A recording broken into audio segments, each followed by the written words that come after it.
ಗುರುರ್ಬ್ರಹ್ಮ ಗುರುರ್ವಿಷ್ಣು ಗುರುರ್ದೇವೋ ಮಹೇಶ್ವರಃ ಗುರು ಸಾಕ್ಷಾತ್ ಪರಬ್ರಹ್ಮ ತಸ್ಮೈ ಶ್ರೀ ಗುರವೇ ನಮಃ. ಶ್ರೀ ಜಗದ್ಗುರು ಸಿದ್ಧಾರೂಢರ ಪಾದಕಮಲಗಳಿಗೂ, ಶ್ರೋತ್ರಿಯ ಬ್ರಹ್ಮನಿಷ್ಠ ಸದ್ಗುರು ಬಸವಾನಂದರ ಪಾದಕಮಲಗಳಿಗೂ, ಅವರ ಪ್ರತಿರೂಪದಂತಹ ನಿಜಗುಣಪ್ಪನವರ ಪಾದಕಮಲಗಳಿಗೂ ನನ್ನ ದೀರ್ಘದಂಡ ಪ್ರಣಾಮಗಳನ್ನು ಸಲ್ಲಿಸುತ್ತಾ, ಎಲ್ಲ ಮಹಾತ್ಮರ ಪಾದಕಮಲಗಳಿಗೂ ನನ್ನ ದೀರ್ಘದಂಡ ಪ್ರಣಾಮಗಳನ್ನು ಸಲ್ಲಿಸುತ್ತಾ, ಮನದಲ್ಲಿ ಸ್ಮರಿಸಿಕೊಳ್ಳುತ್ತಾ, ತಮ್ಮೆಲ್ಲರಿಗೂ ವಂದಿಸುತ್ತಾ, ಇವತ್ತಿನ ಪರಮಾನುಭವದೆ ಬೃಹದಾರಣ್ಯಕ ಉಪನಿಷತ್ತಿನಿಂದ ಆಯ್ದಂತಹ ಭಾಗ ಯಾಜ್ಞವಲ್ಕ್ಯ ಮತ್ತು ಮೈತ್ರಾದೇವಿಯ ವರ ಸಂವಾದ ರೂಪವಾದಂಥದ್ದು. ಭಾಳಷ್ಟು ವಿಚಾರಗಳನ್ನು ಹೇಳುತ್ತಾರೆ ಕರುಣಾಮಯಿ ಗುರುಗಳು. ಯಾಕಂತಂದ್ರೆ ಇಂಥ ವಿಚಾರಗಳನ್ನು ತಿಳಿಸುವಂಥದ್ದು ಇದು ಗುರುವಿನ ಕೆಲಸನೇ. ಏನಿದು ಜೀವಾತ್ಮ ದುಃಖದಲ್ಲಿ ಬಿದ್ದು ದುಃಖ ಪಡ್ತಾ ಇದ್ದಾನೆ, ಇದರಿಂದ ದುಃಖದಿಂದ ಪಾರು ಮಾಡುವಂಥ ಶಕ್ತಿ ಸದ್ಗುರುವಿಗೆ ಮಾತ್ರ ಅದ. ಹೀಗಾಗಿ ಇಲ್ಲಿ ಹಲವಾರು ವಿಚಾರಗಳನ್ನು ಮಹಾತ್ಮರು ನಮಗೆ ತಿಳಿಸ್ತಾ ಇದ್ದಾರೆ. ಈ ಒಂದು 3ನೇ ಸಂಧಿ ಪರಮಾನುಭವ ಬೋಧೆಯಲ್ಲಿ 3ನೇ ಸಂಧಿ ಒಳಗೆ 15ನೆಯ ಸೂತ್ರ. ನಾವು ಮುಂದಿನ ವಿಚಾರಗಳನ್ನು ನೋಡೋಣ. ಏನು ಹೇಳುತ್ತಾರ? ಯಾಕಂತಂದ್ರೆ ಇಲ್ಲಿ ಕುತರ್ಕವೂ ಉಪಯೋಗ ಅಲ್ಲ, ತರ್ಕದಿಂದ ಈ ಜ್ಞಾನ ನಿಶ್ಚಯ ಆಗಂಗಿಲ್ಲ ಅನ್ನುವಂಥ ವಿಚಾರವನ್ನು ಹೇಳುತ್ತಾರೆ. ತರ್ಕವನ್ನು ನುಡಿವನೇ ತತ್ವವಿದನು ಜಡ ತರ್ಕಿಗಳಾದ ಮಾನವರಂತೆ. ಅಂದ್ರೆ ತತ್ವ ಬಲ್ಲಂಥವನು, ತತ್ವದಲ್ಲಿ ನಿಂತಂಥ ಜ್ಞಾನಿ ಅದರ ತರ್ಕ ಮಾಡ್ತಾನೇನು? ಯಾಕಂದರೆ ಜಡ ತರ್ಕಿಗಳಾದ ಮಾನವರಂತೆ. ಹಲವಾರು ರೀತಿಯಿಂದ ಜಡ ದಿಂದ ಕೂಡಿದಂಥ ಪದಾರ್ಥಗಳ ಬಗ್ಗೆ ಏನು ತರ್ಕ ಏನು ಮಾಡ್ತಾರಲ್ಲ, ಅದ್ರ ಬಗ್ಗೆ ವಿಚಾರ ಮಾಡುವಂಥದ್ದು ಮಾಡ್ತಾರಲ್ಲ. ಇದ್ರಂಗ ತತ್ವಜ್ಞಾನಿ 6 ಪ್ರಮಾಣಗಳಿಗೆ ವಿಷಯ ಆಗದೇ ಇರುವಂಥ ವಸ್ತುವಿನ ಬಗ್ಗೆ ತರ್ಕ ಮಾಡ್ತಾನೇನು ಅಂದರೆ ಖಂಡಿತ ಮಾಡಂಗಿಲ್ಲ. ಯಾಕಂದರೆ ನಿಜ ಸ್ವರೂಪ ತರ್ಕದಿಂದ ನಿಶ್ಚಯ ಮಾಡಕ್ಕೆ ಬರಂಗಿಲ್ಲ, ಒಣ ತರ್ಕ ಆಗಿಬಿಡ್ತದ. ಆ ತರ್ಕದಿಂದ 6 ಪ್ರಮಾಣಗಳಿಗೆ ನಿಲುಕದೇ ಇರುವಂಥ ಒಂದು ವಸ್ತು ಐತಿ. ಅದನ್ನು ನಾನು ಬರೀ ಮಾತಿನಿಂದ ಹೇಳ್ತೀನಿ, ಮನಸ್ಸಿನಲ್ಲಿ ತಿಳ್ಕೊಳ್ತೀನಿ, ಹಂಗ್ರಿ ಅಂತಂದ್ರೆ ಇದು ಹಂಗೆ ತಿಳ್ಕೊಳಕ್ಕೆ ಬರಂಗಿಲ್ಲ. ಮಾತಿಗೂ ನಿಲುಕದೇ ಇರುವಂಥದ್ದು, ಮನಸ್ಸಿಗೆ ಸಿಗದೇ ಇರುವಂಥದ್ದು. ಮತ್ತು 1ನೇ ನುಡಿಯಲ್ಲಿ ಕೂಡ ಸ್ವಲ್ಪ ನೋಡ್ಕೊಂಡು ಹೋಗೋಣ. ಜಗತ್ತಿನೊಳಗೆ ಯಾವುದೇ ಒಂದು ಪದಾರ್ಥವನ್ನು ನಾವು ಅದನ್ನು ನಿಶ್ಚಯ ಮಾಡಬೇಕಾದ್ರೆ ಆ ತರ್ಕದಿಂದಲೇ ನಿಶ್ಚಯ ಮಾಡುವಂಥದ್ದು. ಅದರಿಂದ ಆತ್ಮನು ತರ್ಕದಿಂದ ನಿಶ್ಚಯ ಮಾಡಲ್ಪಟ್ರೇನೆ ಜ್ಞಾನ ಸ್ವರೂಪ ಆತ್ಮ ಇದ್ದಾನ ಅನ್ನುವಂಥದ್ದು ಹೇಳಕ್ಕೆ ಸಾಧ್ಯ ಆಗ್ತದೆ. ಇಲ್ಲದಿದ್ರೆ ಆತ್ಮನೇ ಇಲ್ಲ ಅನ್ನಂಗೆ ಆಗ್ತದೆ, ಸಿದ್ಧಿಸಲಾರನಂತ ಈ ಶಂಕೆಯನ್ನು ಮಾಡಿದರೆ ವಾಣಿ ಮತ್ತು ಮನಸ್ಸಿಗಳಿಗೆ ಯಾವುದು ವಿಷಯ ಆಗುವುದು ಅದ್ರ ಬಗ್ಗೆ ತರ್ಕವನ್ನು ಮಾಡಬಹುದು. ಮನಸ್ಸಿಗೆ ಮತ್ತು ವಾಣಿಗೆ ಸಿಲುಕುವಂಥದ್ದಿದ್ರೆ ಅದಕ್ಕೆ ನಾವು ತರ್ಕ ಮಾಡ್ಬೋದು. ಆದ್ರೆ ಈ ಮಹತ್ತಿಗೂ ಮನಸ್ಸಿಗೂ ವಿಷಯ ಆಗದೇ ಇರುವಂಥದ್ದು, ಸ್ವಯಂ ಪ್ರಕಾಶ ರೂಪವಾಗಿರುವಂಥ ಆತ್ಮನನ್ನು ಕುರಿತು ತರ್ಕ ಮಾಡಲಿಕ್ಕೆ ಆಗಂಗಿಲ್ಲ ಅಂತ ಕೂಡ ಹೇಳುತ್ತಾರೆ ಅವರು. ಬರೋದೇ ಇಲ್ಲ, ತರ್ಕ ಮಾಡಕ್ಕೆ ಬರೋದೇ ಇಲ್ಲ. 1ನೇ ನುಡಿಯಲ್ಲಿ ಹೇಳ್ತಾರ, ನುಡಿಗೆ ಗೋಚರವೆನಿಪಡೆ ತರ್ಕ ವಹಿಸಲೆ, ನುಡಿಗೆ ಗೋಚರವಲ್ಲದೆಡೆಯಲ್ಲಿ ನುಡಿದು ತರ್ಕಿಪುದು ಕುತರ್ಕವಾದುದರಿಂದ ನುಡಿದು ತರ್ಕಿಪನು ಅತಿ ಮೂಢನು ಅಂತ ಹೇಳ್ತಾರೆ. ಯಾಕಂದ್ರೆ ವಾಣಿಗೂ ಮತ್ತೆ ನಮಗೆ ಗೊತ್ತಾಗ್ತದಪ್ಪ, ಮನಸ್ಸಿಗೆ ಗೊತ್ತಾಗ್ತದ ಅಂತಂದಾಗ ಅದು ತರ್ಕದಿಂದ ತರ್ಕವನ್ನು ಮಾಡ್ಲಿಕ್ಕೆ ಬರ್ತದೆ. ಅದರಿಂದ ಇಲ್ಲಿ ಕೂಡ ಏನು ಹೇಳ್ತಾರ, ನುಡಿದು ತರ್ಕಿಪುದು ಕುತರ್ಕವಾದುದರಿಂದ. ಅದು ಮನಸ್ಸಿಗೆ ಮತ್ತೆ ಮಾತಿಗೆ ನಿಲುಕದೇ ಇರುವಂಥದ್ದನ್ನು ಅದನ್ನ ಬರೇ ಬಾಯಿ ಮಾತಿಲ್ಲಿಂದ ಅದನ್ನು ತರ್ಕ ಮಾಡಿ ತಿಳ್ಕೊತೀನಿ ಅಂದ್ರೆ ಅದು ಕುತರ್ಕ ಆಗ್ತದೆ ಹೊರತಾಗಿ. ಈ ರೀತಿ ಕುತರ್ಕವಾದದ್ರಿಂದ ನುಡಿದು ಏನು ತರ್ಕ ಮಾಡ್ತಾನಲ್ಲ ಆತ ಮೂಢ ಅಂತ ಕೂಡ ಹೇಳ್ತಾರೆ. ನಿನ್ನೆ ವಿಷಯದಲ್ಲಿ ಹೇಳ್ಯಾರ. ಯಾಕಂದ್ರೆ ಖಡ್ಗದ ರೀತವಾದಂಥ ಖಡ್ಗ ಐತಿ, ಕಲ್ಲಿನಲ್ಲಿ ಪ್ರವೇಶ ಆಗ್ತದೆ ಅನ್ನೋದ್ರೆ ಹಂಗಾಗಂಗಿಲ್ಲ. ಅದಕ್ಕೆ ಬಹಳಷ್ಟು ಬುದ್ಧಿವಂತ ಇದ್ದೀನಿ ನಾನು. ಈ ಒಂದು ಬೇಕಾದಷ್ಟು ಪಂಡಿತ ಇದೀನಿ, ಬುದ್ಧಿವಂತ ಇದೀನಿ, ನಾನು ಭಾಳ ತಿಳ್ಕೊಂಡವದೀನಿ ಅಂತಂದ್ರೂ ಕೂಡ ಅಂತ ಒಂದು ತರ್ಕ ಬುದ್ಧಿ ಅನ್ನುವ ಕೇಳಿಸ್ತಾ ಇಲ್ಲಮ್ಮ. ಹಾ ನಾನು ಒಂದ್ಸಲ ಕಟ್ ಮಾಡಿ ಹಚ್ತೀನಿ. ಒಂದ್ಸಲ ಕಟ್ ಮಾಡಿ ಹಚ್ತೀನಿ.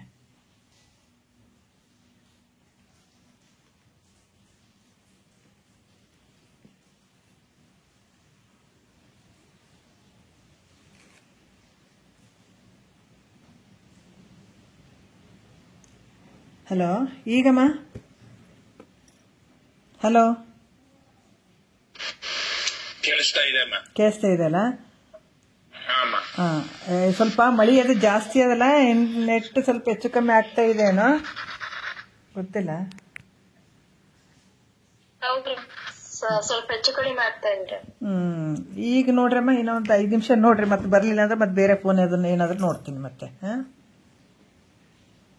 ಇವಾಗ ನೋಡ್ರಿ ಮತ್ತೆ ಏನ್ ಹೇಳ್ತಾರ ಅಂತಂದ್ರೆ, ಇದು ಮಾತಿಗೂ ಮನಸ್ಸಿಗೆ ನಿಲುಕದೇ ಇರುವಂಥದ್ದನ್ನ ಇದು ತರ್ಕದಿಂದ ನಾವು ನಿಶ್ಚಯ ಮಾಡ್ತೀವಿ ಜ್ಞಾನವನ್ನ ಅಂತಂದ್ರೆ, ಅಂಥ ಒಂದು ಪರಬ್ರಹ್ಮನ ಒಂದು ಸ್ಥಿತಿ ಅಲ್ಲಿ ಗೊತ್ತಾಗಂಗಿಲ್ಲ ಅನ್ನುವಂಥದ್ದು ಹೇಳ್ತಾರೆ ಅವರು.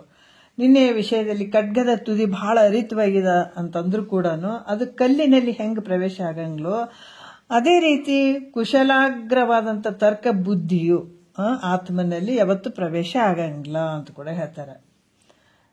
ಯಾವ ಪುರುಷನ ತರ್ಕವನ್ನ ಮಾಡಲಿಕ್ಕೆ ಶುರು ಮಾಡ್ತಾನೋ ಅವನು ಅತಿ ಮೂಢ ಅಂತ ಹೇಳಿಸ್ಕೊಳ್ತಾನೆ. ಇದ್ರ ಬಗ್ಗೆ ಯಾವನು ಈ ಆತ್ಮನ ಬಗ್ಗೆ ಒಂದು ತರ್ಕದಿಂದ ನಾನು ತಿಳಿತೀನಿ ಅಂತ ಹೋಗ್ತಾನ, ಅತಿ ಮೂಢ ಅಂತ ಹೇಳಿಸ್ಕೊಳತ್ತಾನ. ಅದಕ್ಕೆ ಮತ್ತು ಮುಂದೆ ಹೇಳ್ತಾರ ಅವರು, ಕುಶಲವಾದ ತರ್ಕ ಬುದ್ಧಿಯು ಅಗೋಚರವಾದ ವಿಷಯವನ್ನು ಗೋಚರ ಮಾಡಿಕೊಡ್ತದೆ ಹೇಳ್ತಾರೆ. ಯಾಕಂದ್ರೆ ಬಹಳಷ್ಟು ಮತ್ತೆ ಚುರುಕಾದಂಥ ಬುದ್ಧಿ ಇರ್ತದ, ಕುಶಲ ಬುದ್ಧಿ ಇರ್ತದ. ಅಂತ ಬುದ್ಧಿಯಲ್ಲಿ ಅಗೋಚರವಾದಂಥದ್ದು ವಿಷಯವನ್ನು ಗೋಚರ ಮಾಡುವಂಥ ಶಕ್ತಿ ಇರ್ತದ ಆ ಬುದ್ಧಿಗೆ. ಅದರಿಂದ ತರ್ಕ ಮೂಲಕ ಆತ್ಮನನ್ನು ತಿಳಿಬಹುದಲ್ರಿ ಅಂತ ಶಂಕೆ ಮಾಡಿದ್ರೆ ಕೇಳಿಸ್ತದಲ್ರಿ? ಕೇಳಿಸ್ತದಲ್ಲ? ಈ ರೀತಿ ಆತ್ಮನನ್ನ, ಯಾಕಂತಂದ್ರ ಕುಶಲವಾದಂತ ಬುದ್ಧಿ ಅದ, ಬಹಳ ಚುರುಕದ, ಅಂತ ಒಂದು ಅಗೋಚರವಾದಂತ ಒಂದು ಆ ವಿಷಯವನ್ನ ಗೋಚರ ಮಾಡಿಕೊಡ್ತದದು. ಅದಕ್ಕೆ ಅದರಿಂದ ತರ್ಕ ಮೂಲಕ ಆತ್ಮನನ್ನ ನಾವು ತಿಳಿಬಹುದು, ನಿಶ್ಚಯವಾಗಿ ತಿಳಿಬಹುದಲ್ಲ ಗುರುಗಳೇ ಅಂತ ಶಂಕೆ ಮಾಡಿದ್ರ, ತರ್ಕವು ಅನಾತ್ಮ ವಿಷಯಗಳಲ್ಲಿ ಏನಂದ್ರ ತರ್ಕ ಎಲ್ಲಿ ನಡೀತದಂದ್ರ ಅನಾತ್ಮವಾದಂತ ವಿಷಯಗಳಲ್ಲಿ ಇದ್ದಂಗ ಆತ್ಮನಲ್ಲಿ ಅದು ಪ್ರವರ್ತಿಸಲಾರದು, ಅಂದ್ರ ಅಲ್ಲಿ ಪ್ರವೇಶ ಆಗಕ್ಕೆ ಸಾಧ್ಯ ಇಲ್ಲ ಅಂತ ಉತ್ತರ ಹೇಳ್ತಾರೆ. 2ನೇ ನುಡಿ ನೋಡೋಣ. ಅರುಯಿಸಲ್ ಮರಿಸಲ್ ತೆರ ಉಂಟೆ ಪೂರ್ಣನಿಗರಿದೇನು ಮರೆದನೆಂಬರುಗಳು ನೆರೆ ಮರುಳಾಗಿ ಪೋದರು ಎಂದೊಡೆ ಇನ್ಯಾವ ತೆರದಿಂದ ತರ್ಕಿ ವಾದಿಸುವನು ಅಂತ ಹೇಳ್ತಾರೆ ಅವರು.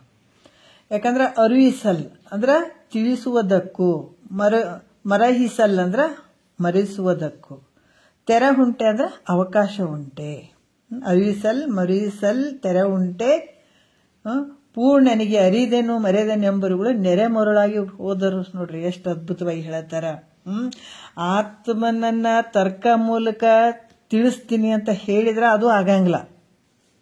ತರ್ಕದ ಮೂಲಕ ಹಿಂಗದನ ಹಂಗದನ ಆತ್ಮ ಅಂತ ನಾನು ಹೇಳ್ತೀನಿ ಅಂದ್ರೂ ಕೂಡ ಅದು ಆಗಕ್ಕೆ ಸಾಧ್ಯ ಇಲ್ಲ. ಹೆಂಗಂದ್ರ ಆತ್ಮನು ಪೂರ್ಣ ಅದನೋ ಅಥವಾ ಪರಿಚ್ಛಿನ್ನನದನೋ? ಯಾಕಂದ್ರೆ ಪರಿಚ್ಛಿನ್ನ ಅಂತ ಹೇಳಿದ್ರ ಕಡಿಮೆ ಅದನ, ಇಷ್ಟೇ ಅದನ ಅಷ್ಟೇ ಅದನ ಅಂತ, ಪರಿಚ್ಛಿನ್ನತ್ವದಿಂದ ಕೂಡಿದನ ಆತ್ಮ ಅಂತ ಹೇಳಿದ್ರೆ ಅದಕ್ಕೆ ಏನ್ ಹೇಳ್ತಾರ, ಅನಿತ್ಯತ್ವದ ದೋಷ ಬರ್ತದ, ಅನಿತ್ಯತ್ವ ಬರ್ತದೆ. ಯಾಕಂದ್ರೆ ಅದು ಯಾವಾಗ್ಲೂ ಇರದೇ ಇರುವಂಥದ್ದು. ಪರಿಚ್ಛಿನ್ನತೆಯಿಂದ ಕೂಡ್ಯದಂತಂದ್ರೆ ಅದಕ್ಕೆ ನಿತ್ಯ ಆಗಿರುವಂಥದ್ದಲ್ಲ. ಅದು ಹೆಂಗದಂದ್ರೆ ಅನಿತ್ಯತ್ವದ ರೀತಿಯಿಂದ ಕೂಡಿದಂಥದ್ದು ಅಂತ ಹೇಳ್ಬೇಕಾಗ್ತದೆ. ಮತ್ತೆ ನಿತ್ಯ ಅನ್ನುವಂಥದ್ದು ಪರಿಚ್ಛಿನ್ನತೆಯಿಂದ ಕೂಡ್ಯದಂತಂದ್ರೆ ಅದು ಅನಿತ್ಯತ್ವದ ಒಂದು ಬರ್ತದ, ಅದು ಯಾವಾಗ್ಲೂ ಇರದೇ ಇರುವಂಥದ್ದು ಅಂತ ಅನಿಸ್ತದ. ಮತ್ತೆ ನಿತ್ಯ ಅಂತ ಹೇಳ್ಬೇಕಂತಂದ್ರೆ ಅದು ಶ್ರುತಿಗೆ ವಿರೋಧ ಆಗ್ತದೆ. ಯಾಕಂದ್ರೆ ಪರಿಚ್ಛಿನ್ನತೆಯಿಂದ ಕೂಡಿದಂಥದ್ದು ಅದೇ ಸತ್ಯ ಅಂತಂದ್ರೆ ಅದು ಶ್ರುತಿ ಪ್ರಮಾಣಕ್ಕೆ ವಿರೋಧ ಆಗ್ತದೆ. ಅದರಿಂದ ಪರಿಚ್ಛಿನ್ನದಿಂದ ಕೂಡಿದಂಥದ್ದಲ್ಲ, ಪೂರ್ಣನಂತ ಹೇಳಬೇಕಾಗಿತ್ತು. ಪೂರ್ಣಾತ್ಮನನ್ನ ಯಾರು ಯಾವುದರಿಂದ ಮರೆ ಮಾಡ್ಯಾರು? ಮರ್ತಿನನ್ನಕ್ಕ ಮರೆ ಮಾಡೋದಕ್ಕೆ ಪೂರ್ಣವಾದಂಥ ವಸ್ತುವನ್ನ ಒಂದು ಬಟ್ಟೆ ತಗೊಂಡು ಮುಚ್ಚಕ್ಕಾಗ್ತದೇನ? ಏನಾದರೂ ಒಂದು ವಸ್ತುವಿನಿಂದ ಮುಚ್ಚಕ್ಕಾಗ್ತದನ? ಪೂರ್ಣವಾದ ಆಕಾಶವನ್ನು ಯಾರಾದರೂ ವಸ್ತ್ರದಿಂದ ಮುಚ್ಚಲಕ್ಕೆ ಬರ್ತದೇನ? ಬರಂಗಿಲ್ಲಲ್ಲ. ಅದೇ ರೀತಿ ಕೂಡ ಆತ್ಮನನ್ನ ಮರೆಸುವುದಕ್ಕೂ ಬರುವುದಿಲ್ಲ. ಯಾಕಂದ್ರೆ ಅದು ಮರ್ತಿನಂತ ಹೇಳಕ್ಕೂ ಬರಂಗಿಲ್ಲ, ಅದು ಮರೆಸುವುದಕ್ಕೂ ಬರಂಗಿಲ್ಲ. ಅದು ಯಾಕೆ ಮರೆಸೋದಕ್ಕೆ ಬರಂಗಿಲ್ಲ ಅಂತಂದ ಮೇಲೆ ಅದನ್ನ ತಿಳಿಲಿಕ್ಕಾದ್ರೂ ಬರ್ತದೆ. ಮರ್ತೇ ಇಲ್ಲ ಅಂತಂದ ಮೇಲೆ ಅದು ಮರಿಲಿಕ್ಕೂ ಬರಂಗಿಲ್ಲ. ಅದು ಯಾಕಂದ್ರೆ ಪರಿಪೂರ್ಣ ಆದಂಥ ವಸ್ತುವನ್ನ ಏನಾದ್ರೂ ಅದನ್ನ ಮುಚ್ಚಕ್ಕೆ ಸಾಧ್ಯ ಆಗ್ತದೇನೋ ಅಂದ್ರೆ ಇಲ್ಲ. ಅದಕ್ಕೆ ಇಲ್ಲಿ ಅದು ಮರೀಲಿಕ್ಕೂ ಬರದೇ ಇರುವಂಥದ್ದು, ಮರಿಲಿಕ್ಕೆ ಇರದೇ ಇರುವಂಥ, ಯಾಕಂದ್ರೆ ಅರಿವಿನ ಸ್ವರೂಪನೇ, ಅರಿವೇ ಬರೀ ಅರಿವೇ, ಅದಕ್ಕೆ ಮುಚ್ಚಕ್ಕೂ ಸಾಧ್ಯ ಇಲ್ಲ, ಮರಿ ಮಾಡೋಕ್ಕೂ ಸಾಧ್ಯ ಇಲ್ಲ, ಯಾಕಂದ್ರೆ ಪರಿಪೂರ್ಣವಾಗಿರುವಂಥದ್ದು. ಅದಕ್ಕೆ ಅದು ಹೆಂಗ ಮರೆಸುವುದಕ್ಕೆ ಬರಂಗಿಲ್ಲ, ಅದೇ ರೀತಿ ಕೂಡ ಅವನನ್ನ ತಿಳಿಸ್ಲಿಕ್ಕಾದ್ರೂ ಕೂಡ ಯಾರಿಗೂ ಬಂದಿತ್ತು, ಯಾರಿಗೂ ಬರ್ತದದು? ಯಾರಿಗೂ ಬರಂಗಿಲ್ಲ. ಅದಕ್ಕೆ ಈ ರೀತಿ ಅದರಿಂದ ಪೂರ್ಣ ಆತ್ಮನಲ್ಲಿ ಅರಿವಿಸುವುದು ಮರೆಯಿಸುವುದು ಇವೆರಡು ವ್ಯವಹಾರಗಳು ಅಲ್ಲಿ ಇರಕ್ಕೆ ಅವಕಾಶ ಆದ್ರೆ ಎಲ್ಲೇ ಐತೆ ಇರೋದಕ್ಕೆ. ನಾ ತಿಳಿತೀನಿ ಅದೇನು ಯಾವ ರೀತಿ ಅಂತಂದ್ರೆ ಮರೆಸುವಂಥದ್ದು ಮತ್ತೆ ಅರಿವಿಸುವಂಥದ್ದು, ಇವೆರಡಕ್ಕೆ ಅವಕಾಶ ಎಲ್ಲಿ ಅದಾವಲ್ಲಿ? ಅಲ್ಲಿ ಸ್ಥಳ ಆದ್ರೆ ಎಲ್ಲಿ ಅದ? ಪೂರ್ಣವಾದಂಥದಕ್ಕೆ ಅಲ್ಲಿ ಏನಾರ ಸ್ಥಳ ಅದಾವೇನಲ್ಲಿ? ಸ್ಥಳನೇ ಇಲ್ಲ, ಪರಿಪೂರ್ಣವಾಗಿರುವಂಥದ್ದು. ಇಲ್ಲಿ ಹೇಳ್ತಾರೆ, ಯಾಕಂದ್ರೆ ಎಲ್ಲಿಯೂ ಇಲ್ಲ. ಅವಕಾಶ ಉಂಟಂತ ಹೇಳಿದ್ರ ಆತ್ಮನಿಗೆ ಅವಕಾಶ ಐತೆ ಅಂತ ಏನಾದರೂ ಹೇಳಿದ್ರ ಆತ್ಮ ಏನು ಪರಿಚ್ಛಿನ್ನತೆಯಿಂದ ಕೂಡಿದಾನೆ, ಪರಿಪೂರ್ಣವಾಗಿದ್ದಾನೆ. ಅದಕ್ಕೆ ಒಂದು ವೇಳೆ ಅವಕಾಶ ಐತಪ್ಪ ಅಂತ ಏನಾದರೂ ಹೇಳಿದ್ರ ಆತ್ಮನಿಗೆ ಪರಿಚ್ಛಿನ್ನತ್ವ ಪ್ರಾಪ್ತಿಯಾದೀತು, ಪರಿಚ್ಛಿನ್ನತ್ವದ ಪ್ರಾಪ್ತಿ ಆಗಬಹುದು, ಹಂಗ ಹೇಳಕ್ ಬರಂಗಿಲ್ಲ. ಅದರಿಂದ ಪೂರ್ಣನಾದ ಆತ್ಮನನ್ನು ಬೋಧ ಮಾಡ್ತಕ್ಕಂಥ ವಕ್ತ ಪುರುಷನೇ ಇಲ್ಲ ಅಂತ ಹೇಳ್ಬೇಕಾಗ್ತದ. ಯಾಕಂದ್ರೆ ಪೂರ್ಣನಾದ ಆತ್ಮನನ್ನ ಬೋಧ ಮಾಡ್ತಕ್ಕಂಥ ಹೇಳುವಂತ ಪುರುಷನೇ ಇಲ್ಲ ಅಂತ ಹೇಳ್ಬೇಕಾಗ್ತದ. ಅಂದ್ಮೇಲೆ ಪೂರ್ಣ ಆತ್ಮನನ್ನು ತರ್ಕ ಮೂಲಕ ಯಾರು ಉಪದೇಶಿಸಲಿಕ್ಕೆ ಸಮರ್ಥ? ಯಾಕಂದ್ರೆ ಪೂರ್ಣವಾದಂಥ ಆತ್ಮನ ತರ್ಕದ ಮೂಲಕ ಹೇಳಲಿಕ್ಕೆ ಯಾರು ಇಲ್ಲಿ ಸಮರ್ಥರಿರಂಗಿಲ್ಲ ಅಂತ ಕೂಡ ಹೇಳ್ತಾರ ಅವರು. ಮತ್ತ ಪೂರ್ಣ ಆತ್ಮನನ್ನು ತರ್ಕ ಮೂಲಕ ತಿಳಿಯೋರು ಇಲ್ಲ ಅಂತಂದ ಮೇಲೆ ತಿಳಿಯುವಂಥವ್ರು ಇಲ್ಲ ಅಂತ ಹೇಳ್ತಾರ. ಹೇಗಂದ್ರೆ ಪರಿಚ್ಛಿನ್ನವಾದ ವಸ್ತುವನ್ನು ಮರೆಯುವುದಕ್ಕೆ ಅರಿಯುವುದಕ್ಕೆ ಬರ್ತದೆ. ಯಾಕಂದ್ರೆ ಸ್ವಲ್ಪ ಅದಪ್ಪ ಇಷ್ಟು ವಸ್ತು ಅದಂತಂದ್ರೆ ಅದನ್ನ ನಾವು ಮರಿಬಹುದು, ಮತ್ತು ಅದನ್ನ ತಿಳ್ಕೊಳಕ್ ಬರ್ತದೆ, ತಿಳಿಬಹುದು. ಆದ್ರೆ ಪೂರ್ಣವಾದ ವಸ್ತುವನ್ನು ಮರೆಯುವಂಥದ್ದು ಸಂಭವ ಆಗೋದೇ ಇಲ್ಲ. ಯಾಕಂದ್ರೆ ನೀನು ಅರಿವಿನ ಸ್ವರೂಪನೇ ಇದೆ, ಆ ಸ್ವರೂಪನೇ ನೀನಿದೆ, ಎಲ್ಲಿಂದ ಮರೀತಿ ಹೇಳ? ಅದಕ್ಕೆ ಇಲ್ಲಿ ಹೇಳ್ತಾರ ವಸ್ತುವನ್ನು ಮರೆಯುವುದೇ ಸಂಭವಿಸುವುದಿಲ್ಲ ಅಂದಮೇಲೆ ಅದನ್ನ ಅರಿಯುವುದಾದ್ರೆ ಹೇಗೆ ಸಂಭವ ಆದಿತ್ತು? ನೀವು ಅರ್ಥ ಇಲ್ಲ ಅಂತಂದಾಗ ಮತ್ತೆ ಅರಿಯುವಂಥದ್ದು ಹೆಂಗೆ ಸಂಭವ ಆಗ್ತದಲ್ಲಿ? ಯಾಕಂದ್ರೆ ಪೂರ್ಣ ವಸ್ತು ಮರೆಯುವಂಥವನ ಸ್ವರೂಪವೇ ಆಗಿರ್ತದ. ಯಾಕಂದ್ರೆ ಪೂರ್ಣ ವಸ್ತು ಹೆಂಗದಂತಾರ ನಿನ್ನ ಸ್ವರೂಪನೇ ಆಗ್ಯದ. ಯಾಕಂತಂದ್ರ ಇಲ್ಲಿ ಕೂಡ ಹೇಳ್ತಾರ ಪೂರ್ಣ ವಸ್ತು ಮರೆಯುವಂಥವನ ಸ್ವರೂಪ ಆಗಿರ್ತದ ಅಂದ ಮೇಲೆ ಮರೀಲಿಕ್ಕೂ ಬರುವುದಿಲ್ಲ. ಮರೆಯುವಂಥವನಿಗಿಂತಲೂ ಭಿನ್ನವಂತ ಹೇಳಿದ್ರೆ ಪರಿಚಯ. ಯಾಕಂದ್ರೆ ಈ ಮರಿಲಿಕ್ಕೆ ಬರಂಗಿಲ್ಲ ಅದು ಪೂರ್ಣ ವಸ್ತುವನ್ನ. ಮತ್ತ ಮರೆಯುವಂಥವನಿಗಿಂತಲೂ ಭಿನ್ನ ಅಂತ ಹೇಳಿದ್ರೆ ಅಲ್ಲಿ ಪರಿಚ್ಛಿನ್ನತ್ವ ಅಂದ್ರೆ ಇಷ್ಟ ಸ್ವಲ್ಪ ಅದ ಅಂತ ಹೇಳಕ್ಕ ಅನ್ನುವಂಥ ಭಾವ ಬರ್ತದೆ ಅಲ್ಲಿ. ಅದಕ್ಕೆ ಅನಿತ್ಯತ್ವವು ಬರ್ತದೆ. ಅದು ಯಾವಾಗಲೂ ಇರದೇ ಇರುವಂಥದ್ದು ಅನ್ನುವಂಥ ರೀತಿಯಲ್ಲಿ ತಿಳ್ಕೊಳ್ಳಿಕ್ಕೆ ಸಾಧ್ಯ ಆಗ್ತದೆ. ಅದಕ್ಕೆ ಮರೆಯಲಿಕ್ಕೆ ಬಾರದ ಮೇಲೆ ಅರಿಲಿಕ್ಕಾದ್ರೂ ಬರಂಗಿಲ್ಲ. ಅದು ಪೂರ್ಣವಾದಂಥ ವಸ್ತು, ಅದು ಮರೆಯಕ್ಕೂ ಆಗಂಗಿಲ್ಲ, ಅರಿಲಿಕ್ಕೂ ಆಗಂಗಿಲ್ಲ ಅಂತ. ಅಥವಾ ಅರಿತೆ ಅಂತ ಹೇಳಿದ್ರೆ ಅಲ್ಲೇನಾಗ್ತದೆ? ದೃಶ್ಯತ್ವ ಬರ್ತದೆ. ಅಂದ್ರೆ ಒಂದು ವಸ್ತು ಐತಪ್ಪ ಅದನ್ನ ಮರ್ತೆ ಅನ್ನುವಂಥದ್ದು, ಒಂದು ವಸ್ತು ಅದನ್ನ ನಾ ಮರ್ತೆ ಅನ್ನುವಂಥದ್ದು, ನಾನು ಅದನ್ನ ಅರ್ತೆ ಅನ್ನುವಂಥದ್ದು. ಅದು ಹೆಂಗಾಗ್ತದೆ? ದೃಶ್ಯದಿಂದ ಕೂಡಿದಂಥದಕ್ಕೆ ನಾನು ಅರಿತೆ ಮರಿತೆ ಅಂತ ಹೇಳ್ಬೋದು. ಆದ್ರೆ ಅದ್ರ ಸ್ವರೂಪನೇ ನೀನಾದಾಗ ನೀನು ಅರಿಯುವಂಥದ್ದು ಇನ್ನೊಂದು ವಸ್ತು ಎಲ್ಲ ಐತೆ, ಅರಿಲಿಕ್ಕೂ ಬರಂಗಿಲ್ಲ, ಅದು ಮರಿಲಿಕ್ಕೂ ಬರದೇ ಇರುವಂಥದ್ದು.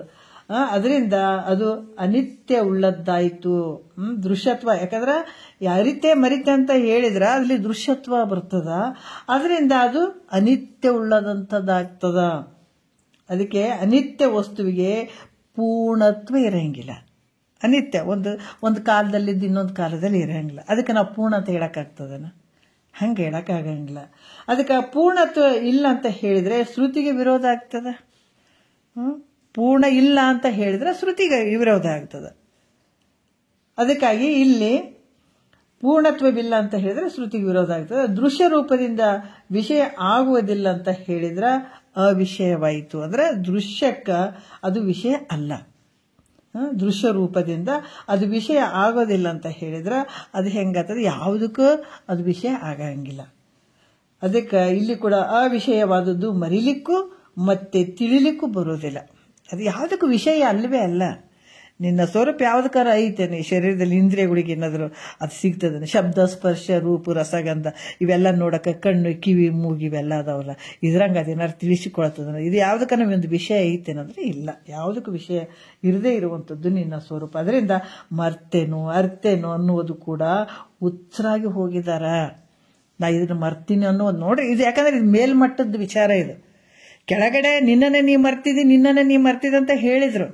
ಯಾಕಂದ್ರೆ ಆಯಾ ಬುದ್ಧಿಮಟ್ಟ ಹಂತ ಹಂತವಾಗಿ ತಗೊಂಡು ಬರ್ತಾರೆ. ಈ ಕೊನೆಗೆ ಏನ್ ಹೇಳ್ತಾರ? ಇವ ಹುಚ್ಚ, ನಿನ್ನ ಸ್ವರೂಪನೇ ಇಂತ ದೊಡ್ಡ ಪ್ರಮಾಣದಾಗ ಐತೆ. ನಾವು ಹೇಳ್ತೀವಿ, ಈಗ ಮುಂಚೆ ಏನ್ ಹೇಳಿದೀವಿ? ಗುರುವಿನ ಹತ್ರ ಕೂತ್ಕೊಳ್ಳೋದಕ್ಕಿಂತ ಮುಂಚೆ, ನಾವು ಬಂದಿನ ಗುರುವಿಗೆ ಶರಣಾಗತನಾಗಿ ಈ ವಿಚಾರ ಕೇಳೋದಕ್ಕಿಂತ ಮುಂಚೆ ನಾವೇನು ಅನ್ಕೊಂಡಿವಿ? ಈ ಶರೀರದೊಳಗೆ ನಾನು ಇದ್ದೀನಪ್ಪ ಹೇಳ್ತೀವಿಲ್ಲ, ಈ ಶರೀರದೊಳಗ ಭಗವಂತ ಇದ್ದಾನ, ಇಲ್ಲೇ ತುಂಬಿದಾನ, ಜಗತ್ತಿನ ಒಳಗೆ ನಾವಿದ್ದೀವಿ ಅಂತ ನಾವೇನೋ ತಿಳ್ಕೊಂಡಿದ್ದೀವಿ ಅಲ್ಲ. ಯಾವಾಗ ಗುರು ಮುಖಾಂತರ ಶ್ರವಣ ಮನನ ನಿಧಿಧ್ಯಾಸನ ಈ ಮಾಡ್ತಾ ಮಾಡ್ತಾ ಮಾಡ್ತಾ ಬಂದಾಗ ಜಗತ್ತು, ಈ ಶರೀರ ಎಲ್ಲೈತೆ? ಅದಕ್ಕೆ ಇದು ಫಸ್ಟಿಗೆ ನಾವೇನು ಹಿಂಗೆ ಹೇಳ್ತಾ ಬರ್ತಾ, ಹೌದು ನಿನ್ನೊಳಗ ಹಿಂಗೈತೆ, ನಿನ್ನೊಳಗ ಅಂತ ಒಂದು ಭಗವಂತ ಇದ್ದಾನ, ಹಾಗೆಲ್ಲ ಹೇಳ್ತಾ ಬಂದು ಬಂದು ಬಂದು ಕೊನೆಗೆ ಏನಾಗ್ತದ? ನಿನ್ನೊಳಗ ಶರೀರ ಐತೆ. ಶರೀರದೊಳಗೆ ನೀನು ಅಲ್ಪ, ನಿನ್ನೊಳಗ ಶರೀರ ಐತೆ. ನೀ ಜಗತ್ತಿನೊಳಗೆ ಇಲ್ಲ, ನಿನ್ನೊಳಗೆ ಜಗತ್ತೈತೆ. ಎಷ್ಟು ಅದ್ಭುತ ನೋಡ್ರಿ. ಎಲ್ಲಿಗೆ ಬಂತು? ನಾವೆಷ್ಟು ದೊಡ್ಡ ಪ್ರಮಾಣದಾಗ ಆಗಿಬಿಟ್ಟಿವಿ. ಈಗ ಮೊದಲು ನಾವು ಈಟೆ ಶರೀರದಾಗ ಇಷ್ಟೇ ಇವ್ರಿ, ನಾವು ಎಲ್ರಿ ಇಷ್ಟೇ ಅಂತ ನಾವು ಅನ್ಕೊಂಡಿದೀವಿ. ಆದ್ರೆ ಗುರುನಾಥ ಯಾವ ಪ್ರಮಾಣ ಯಾವ ಪ್ರಕಾರ ತಗೊಂಡೋಗ್ಬಿಡ್ತಾನೆ ನೋಡ್ರಿ. ಈ ಕಾಣುವಂಥದ್ದೆಲ್ಲ ನಿನ್ನೊಳಗೆ 14 ಲೋಕಗಳು ನಿನ್ನೊಳಗೆ ಅಡಿಗೆ ಅಂತಂದಾಗ ನಾವು ಎಷ್ಟು ಪ್ರಮಾಣದಾಗ ದೊಡ್ಡವರಾಗ್ಬಿಟ್ಟಿವಿ. ಈಗ ಸಕಲ ಜೀವರಾಶಿಗಳು, ದೇವಾನು ದೇವತೆಗಳು ನಿನ್ನ ಆಧಾರದಲ್ಲೇ ತೋರ್ತಾ ಇದ್ದಾರಂತಂದಾಗ ಎಲ್ರಿ ಯಾರು ಹೇಳ್ತಾರೆ ಇಂಥ ವಿಷಯಗಳು? ಅಪ್ಪ ಅಮ್ಮ ಹೇಳ್ತಾರನ? ಬಂಧು ಬಳಗ ಹೇಳ್ತಾರನ? ಯಾರೇ ನಿನ್ನನ್ನು ದೊಡ್ಡವನ್ ಮಾಡೋರು? ಇದು ನಾಶಕ್ಕೆ ಹೋಗುವಂಥದ್ದು ತಾಯಿ ತಂದೆ ಮಾಡಿದಂಥ ಶರೀರ. ಇದು ತಾನು ಉತ್ಪನ್ನ ಆಗಿರುವಂಥ ಶರೀರ ನಾಶ ಹೋಗ್ಬಿಡ್ತದೆ ಒಂದಲ್ದೊಂದ್ಸಲ. ಎಲ್ಲಕ್ಕಿಂತ ದೊಡ್ಡ ಒಂದು ಪ್ರಮಾಣದಾಗಿ ಅಖಂಡವಾದಂತಹ ಒಂದು ದೊಡ್ಡ ಪ್ರಮಾಣದಾಗ ಬೆಳೆಸಿಬಿಡ್ತಾನೆ ಸದ್ಗುರುನಾಥ. 14 ಲೋಕಗಳು ನಿನ್ನಲ್ಲೇ ಅಡಗಿದಾವ. ಈಗ ನಾವೆಷ್ಟು ದೊಡ್ಡವರಾಗಿಬಿಟ್ಟಿವಿ. ನನ್ನೊಳಗೆ ಶರೀರ ತೋರಕತ್ತದ, ತೋರ್ತದ, ಅಡಗ್ತದ ಅಷ್ಟೇ. ಜಗತ್ತು ನನ್ನೊಳಗ ತೋರಕತ್ತದ, ನಾ ಮಾಡುವಂಥ ಸಂಸಾರ ಎಲ್ಲ ನನ್ನೊಳಗ ತೋರಕತ್ತದ, ತೋರಿ ಅಡಗ್ತದ. ಹೆಂಗ ಕನಸು ನನ್ನೊಳಗ ತೋರಿ ಅಡಗ್ತದ. ಮತ್ತೆಲ್ಲಕ್ಕಿಂತ ನಾನು ದೊಡ್ಡವನಲ್ಲ, ನನ್ನೊಳಗ ಕನಸು ತೋರ್ತದಂದ್ರ ಅದಕ್ಕೆ ಈ ಪ್ರಪಂಚ ಏನು ತೋರ್ತದೆ ಇದೆಲ್ಲ ಜಗತ್ತು ನನ್ನೊಳಗ ತೋರುವಂಥದ್ದು. ಈ ರೀತಿ ಇಲ್ಲಿ ನಾನು ಇಂಥ ವಸ್ತುವನ್ನ ಯಾವುದಕ್ಕೂ ವಿಷಯ ಆಗದೆ ಇರುವಂಥದ್ದು ನಿನ್ನ ಸ್ವರೂಪ, ಪರಬ್ರಹ್ಮ ಸ್ವರೂಪ. ಮತ್ತ ಇದನ್ನ ಅರಿತೀನಿ ಮರಿತೀನಿ ಅನ್ನಕ್ ಬರ್ತದೇನು? ಮರೆಯಕ್ ಸಾಧ್ಯನೇ ಇಲ್ಲ. ಮರೆಯಕಂದ್ರೆ ಒಂದು ವಸ್ತು ಅದಂದ್ರೆ ಮರಿಬಹುದಪ್ಪ. ಆ ವಸ್ತು ಅದು ಅಲ್ವೇ ಅಲ್ಲಲ್ಲ, ಅದು ಸಣ್ಣದೈತೇನದು. ಮತ್ತು ಮರ್ತೇನೋ ಅರಿತೇನೋ ಅನ್ನುವಂಥದ್ದು ಕೂಡ ಮರ್ತಿದ್ದೀನಿ, ನಾನು ಅರ್ತಿದ್ದೀನಿ ಅಂತ ಅನ್ನುವವರು ಕೂಡ ಹುಚ್ಚರಾಗಿ ಹೋದ್ರು. ನಿನಗೆ ತಿಳಿಲ್ಲ ಅಂತೇಳಿ ಹಂತವಾಗಿ ಹೇಳಿದ್ರೆ ಈಗ ನೀನು ದೊಡ್ಡ ಪ್ರಮಾಣದಾಗ ಆಗಿದೆಯಲ್ಲ, ಅದಕ್ಕೆ ಈಗ ಹೇಳಕತ್ತ ನೀವು ಅರಿಯುವಂಥದ್ದು ಅಲ್ಲ, ಅರಿಯುವಂಥದ್ದಲ್ಲ, ನಿನ್ನ ಸ್ವರೂಪ ಅರಿವಿನ ಸ್ವರೂಪನೇ ಐತೆ, ಅದನ್ನ ಹೆಂಗೆ ಮರಿಲಿಕ್ಕೆ ಬರ್ತದೋ ಆ ಸ್ವರೂಪನೇ ನೀನು ಅಂತ ತಿಳ್ಸಕತ್ತಾರ ಅವ್ರಿಗೆ. ಅದು ಮರಿಲಿಕ್ಕೆ ಬರೋಕೇನು ಸಣ್ಣ ವಸ್ತುವ, ಪರಿಚಿನ್ನತೆಯಿಂದ ಕೂಡ್ಯದ, ಅದು ಪರಿಪೂರ್ಣವಾಗಿರುವಂಥದ್ದು. ಯಾಕಡೆ ಮರಿತಿದೆ ಅದನ್ನ? ಅದನ್ನ ಅರಿತೀನಿ. ಮರಿಯುವಂಥವನೇ ಇಲ್ಲ ಅಂದಾಗ ಅರಿಯುವಂಥದ್ದು ಹೆಂಗೆ ಸಂಭವ ಆಗ್ತದೆ? ಮರ್ತೇ ಇಲ್ಲ ಅಂತಂದಾಗ ಅರಿಯುವಂಥದ್ದು ಹೆಂಗೆ ಸಂಭವ ಆಗ್ತದೆ ನೋಡ್ರಿ. ಅದಕ್ಕೆ ಇದು ಯಾವ ರೀತಿ ಹೇಳ್ತಾರಂದ್ರೆ, ಮರ್ತೇನೋ ಅರಿತೇನೋ ಅನ್ನುವಂಥದ್ದು ಕೂಡ ಹುಚ್ಚರಾಗಿ ಅನ್ನುವವರು ಕೂಡ ಹುಚ್ಚರಾಗಿ ಹೋದ್ರು ಅನ್ನುವಂಥ ಭಾವ. ಅದರಿಂದ ಯಾವ ತಾರ್ಕಿಕನಾದರೂ ಕೂಡ ಆತ್ಮನನ್ನು ತರ್ಕ ಮೂಲಕ ಹೇಳೋದಕ್ಕೆ ಕೇಳೋದಕ್ಕೆ ಬರೋದಿಲ್ಲ, ಸಮರ್ಥನಾಗೋದಿಲ್ಲ. ತರ್ಕದ ಮೂಲಕ ಹಂಗ ಅಂತ ಹೇಳಕ್ ಬರಂಗಿಲ್ಲ, ಇದು ತರ್ಕದ ಮೂಲಕ ಬರಂಗಿಲ್ಲ ಅಂತ ಕೂಡ ಹೇಳ್ತಾರೆ ಇಲ್ಲಿ. ಮತ್ತೆ 3ನೇ ನುಡಿಯಲ್ಲಿ ಕೂಡ ಹೇಳ್ತಾರೆ, ನಿಜ ಸ್ವರೂಪವನ್ನ ಬಲ್ಲವನು ಮಾತ್ರ ತರ್ಕದಿಂದ ಸಿದ್ಧಾಂತ ಮಾಡಿ ಆತ್ಮತತ್ವವನ್ನು ಉಪದೇಶ ಮಾಡಬಹುದು ಅಂತ ಶಂಕೆ ಮಾಡಿದ್ರ. ಯಾಕಂದ್ರೆ ನಿಜ ಸ್ವರೂಪವನ್ನ ಬಲ್ಲವನು ಮಾತ್ರ ತರ್ಕದಿಂದ ಸಿದ್ಧಾಂತ ಮಾಡಿ, ತರ್ಕದಿಂದ ಇದು ಸಿದ್ಧಾಂತ ಮಾಡಿ ಆತ್ಮತತ್ವವನ್ನು ಉಪದೇಶ ಮಾಡಬಹುದಲ್ಲ ಅಂತ ಶಂಕೆ ಮಾಡಿದ್ರ, ಆತ ನಿಜ ತತ್ವವನ್ನ ಅರ್ಥಕೊಂಡಂತ ತರ್ಕ ಯಾಕೆ ಮಾಡಕ್ ಹೋಗ್ತಾನ? ಆತ ಏನ್ ಬೇಕಾಗಿ ತರ್ಕ ಮಾಡೋದು? ಅತ್ತ ಆನಂದವಾಗಿ ಅದನ್ನ ನಿಜ ತತ್ವವನ್ನ ತಿಳ್ಕೊಂಡನ ಆನಂದವಾಗಿ ಇರ್ತಾನತ. ಅದಕ್ಕೆ ಅದೇ ವಿಚಾರದಲ್ಲಿ 3ನೇ ನುಡಿಯಲ್ಲಿ ಬಹಳ ಅದ್ಭುತವಾದಂಥ ವಿಚಾರವನ್ನು ಹೇಳ್ತಾರ. ಅರಿಯದ ಮೂಢನ ಪರಿಯೋಳಿರ್ಪನು ನಿಜವರಿದ ಮಹಾಪುರುಷನು ತನ್ನ ಕುರುಹು ತೋರದೆ ತರ್ಕಿಸದೆ ಸುಮ್ಮನೆಲ್ಲರ ತೆರೆ ನೋಡುಂಡುಟ್ಟು ಸಂಚರಿಪನು ಅಂತ ಹೇಳ್ತಾರ. ನೋಡ್ರಿ, ಬಹಳ ಅದ್ಭುತವಾದಂತಹ ವಿಚಾರವನ್ನು ಹೇಳ್ತಾರ. ನಿಜವರಿದ ಅಂದ್ರೆ ತನ್ನ ಸ್ವರೂಪವನ್ನ, ನಿಜ ವಸ್ತು ಏನ್ ಹೇಳ್ತಾರ, ತನ್ನ ಸ್ವರೂಪವನ್ನ ಬಲ್ಲಂಥ ಮಹಾಪುರುಷ ಅಂದ್ರೆ ಮಹಾತ್ಮನು. ಅರಿಯದ ಅಂದ್ರೆ ತಿಳಿಯದ, ಮೂಢನ ಪರಿಯೋಳಿರ್ಪನು ಅಂತ ಹೇಳ್ತಾರ. ಯಾವ ರೀತಿ ಹೇಳ್ತಾರ? ತನ್ನ ನಿಜ ಸ್ವರೂಪವನ್ನ ಯಾರು ಇಲ್ಲಿ ಅಂದ್ರೆ ಹೇಳ್ತಾರ, ಯಾವ ತನ್ನ ನಿಜ ಸ್ವರೂಪನ ಘಟದಂತೆ ದೃಶ್ಯವಾಗಿ ತಿಳಿಲಿಲ್ಲ ಅಂತ ಹೇಳ್ತಾನ. ನನ್ನ ಸ್ವರೂಪ ಈ ಒಂದು ಘಟವನ್ನ ತಿಳ್ಕೊಳ್ತೀವಿ, ಅದು ದೃಶ್ಯವಾಗಿ ತಿಳಿಸಿಕೊಳ್ತದ. ಆ ಘಟವನ್ನ ತಿಳಿದಂತೆ ನನ್ನ ಸ್ವರೂಪವನ್ನ ನಾ ತಿಳಿಲಿಕ್ಕಾಗಲ್ಲ, ತಿಳಿಲಿಲ್ಲ ಅಂತ ಹೇಳ್ತಾನೋ ಅವನು ತನ್ನನ್ನು ಬಲ್ಲವನು ಅಂತ ಅನ್ಬಹುದು. ಯಾವನು ತನಗೆ ನಿಜವೂ ಗೊತ್ತಾಯಿತು, ಯಾರಾದ್ರೆ ನನಗ ನಿಜ ಗೊತ್ತಾಯ್ತು, ಘಟಾದಿಗಳಂತೆ ತಿಳಿದಿರುವೆನು ಅಂತ ಹೇಳ್ತಾನೋ, ನನಗ ನಿಜ ವಸ್ತು ತಿಳಿದದಪ್ಪ. ಈ ಘಟಾದಿಗಳಂತೆ, ಘಟ ಅಂದ್ರೆ ಈ ಗಡಿಗೆ ಅವೆಲ್ಲ ವಸ್ತುಗಳಿರ್ತಾವಲ್ಲ, ಆ ವಸ್ತುಗಳಂಗ ಆ ಸ್ವರೂಪವನ್ನ ನಾ ತಿಳ್ಕೊಂಡೆ ಅಂತ ಹೇಳ್ತಾನಲ್ಲ, ಅವನು ತನ್ನನ್ನು ತಿಳಿಲ್ಲ ಅಂತ ಹೇಳ್ತಕ್ಕದ್ದು ಅಂತ ಹೇಳ್ತಾರೆ. ಯಾಕಂದ್ರ ತಿಳಿತೀನಿ ಅಂತ ಹೇಳಕ್ ಬರದೇ ಇರುವಂತ ವಸ್ತು ಐತೆ ಅದು, ತಿಳಿದಿದ್ದೀನಿ ಅಂತ ಹೇಳಕ ಬರದೇ ಇರುವಂತ ವಸ್ತು ಐತೆ ಅದು. ಅದಕ್ಕೆ ಆ ವಸ್ತು ಇಲ್ಲಿ ಏನ್ ಹೇಳ್ತಾರ ಅವರು, ನಾನು ಘಟಾದಿಗಳಂತೆ ತಿಳಿದಿದ್ದೀನಿ ಅಂತ ಹೇಳುವಂಥವನು ಅವನು ತನ್ನನ್ನ ತಿಳಿದಿಲ್ಲ ಅಂತಾನೆ ತಿಳ್ಕೋಬೇಕು. ಇದಕ್ಕೆ ಶ್ರುತಿ ಪ್ರಮಾಣ ಕೂಡ ಅದಾವ. ಅವು ಹೆಂಗಂತಂದ್ರ ಈ ವಸ್ತುಗಳಂಗ ನಾ ತಿಳ್ಕೊಂಡಿದ್ದೀನಿ, ಅರ್ಥಕೊಂಡಿದ್ದೀನಿ ಹೇಳ್ತಾರಲ್ಲ. ನಾನು ಹಂಗ ನೋಡಿದೀನ್ರಿ, ಹಿಂಗಾಗ್ಯದ್ರಿ, ಹಂಗಾಗ್ಯದ್ರಿ ಭಾಳ ಜನ ಹೇಳ್ತಾರ. ತಿಳ್ಕೊಂಡ್ಬಿಟ್ಟೀನ್ರಿ, ನನಗೆ ಗೊತ್ತದ್ರಿ. ನಾವು ಅರ್ಥ ಮಾಡ್ಕೋಬೇಕು. ಅದಕ್ಕೆ ಕ್ರಮಶಾಸ್ತ್ರದಾಗ ಇಂಥವ್ರೆ ಹಿಂಗದಾರಂತ ಕಂಡಿಡ್ಯಾಕ್ ಬರ್ತದ. ಯಾರು ಹಿಂಗೇ ಇರ್ಲಿ, ಈ ಕ್ರಮಶಾಸ್ತ್ರದಾಗ ಎಂಥ ಒಂದು ವಿಚಾರ ಅಂತಂದ್ರ, ಬೇಕಾದಂತ ದೊಡ್ಡ ಜ್ಞಾನಿ ಅದನಂತಂದ್ರೂ ಕೂಡ ಅವ್ರ ನಡೆ ನುಡಿ ಮೇಲೆ ಇವ್ರು ಇಂಥವ್ರೆ ಹಿಂಗದಂತ ತಿಳ್ಕೊಂಡ್ಬಿಡ್ಲಿಕ್ಕೆ ಸಾಧ್ಯ ಆಗ್ತದೆ, ಗೊತ್ತಾಗ್ಬಿಡ್ತದ. ಅದಕ್ಕೆ ಈ ರೀತಿ ತನ್ನನ್ನು ತಿಳಿಲಿಲ್ಲ ಅನ್ನುವಂತ ತಿಳ್ಕೊಂಡಿದ್ದೀನಿ ಅಂತ ತನ್ನನ್ನು ತಿಳಿಲಿಲ್ಲ ಅಂತಾನೆ ಅರ್ಥ ಆತ ಅಂತ ಇದಕ್ಕೆ ಶ್ರುತಿ ಪ್ರಮಾಣ ಅದ. ಅದರಿಂದ ತನ್ನ ನಿಜ ಸ್ವರೂಪವನ್ನು ಬಲ್ಲಂತ ಮಹಾಪುರುಷನು ನೋಡ್ರಿ, ಯಾಕಂದ್ರೆ ತನ್ನ ನಿಜ ಸ್ವರೂಪವನ್ನ ತಿಳ್ಕೊಂಡ್ಬಿಟ್ಟಿದಾನತ, ತಾನು ಯಾರಿದ್ದೀನಂತ ತಿಳ್ಕೊಂಡ್ಬಿಟ್ಟಿದ್ದಾನ, ಆ ಸ್ಥಿತಿಯಲ್ಲಿ ಇದ್ದು ಬಿಟ್ಟಿದ್ದಾನ. ಅಂಥ ನಿಜ ಸ್ವರೂಪವನ್ನು ಬಲ್ಲಂತ ಮಹಾಪುರುಷನು ನಾನು ಜ್ಞಾನಿ ಎಂಬ ತನ್ನ ಗುರುತನ್ನು ತೋರಿಸದೆ. ಎಷ್ಟು ಅದ್ಭುತ ಅಲ್ಲ. ಈ ವಿಚಾರ ಹೇಳ್ಬೇಕಾದಾಗ ನಾನು ಸಿದ್ದೇಶ್ವರ ಅಪ್ಪಾಜಿ ಕಣ್ಮಂದು ಬರ್ತಾರೆ, ಬಸವಾನಂದರು ಕಣ್ಮಂದು ಬರ್ತಾರೆ. ಯಾವ ಜನ್ಮದ ಪುಣ್ಯನ ಬಹಳಷ್ಟು ಮಹಾತ್ಮರುಗಳನ್ನು ಇದು ಬರೀ ಓದ್ಕೊಂಡು ಹೋಗಿದ್ರ ನಮಗೆ ಇಂಥ ಇದು ಹಿಂಗೆ ಹೆಂಗಿರ್ತಾರೆ ಬಿಡ್ರಿ ಹಂಗೆ ಹೇಳ್ತಾರಂತ ಅಂದ್ಕೊಳ್ಬೋದಾಗಿತ್ತೇನೋ ಅನ್ನಿಸ್ತದೆ. ಆದ್ರೆ ಪ್ರಾಕ್ಟಿಕಲೇ ಕಣ್ಣಾರೆ ನೋಡಿದ್ದೀವಲ್ಲ, ಅವರ ಇರುವಿಕೆ, ಅವ್ರು ಹೆಂಗಿದ್ರು ಅಂತ ಇರುವಿಕೆ ಅವು ಕಣ್ಣು ಮುಂದೆ ಬಂದ್ಬಿಡ್ತಾವೆ ಈಗ.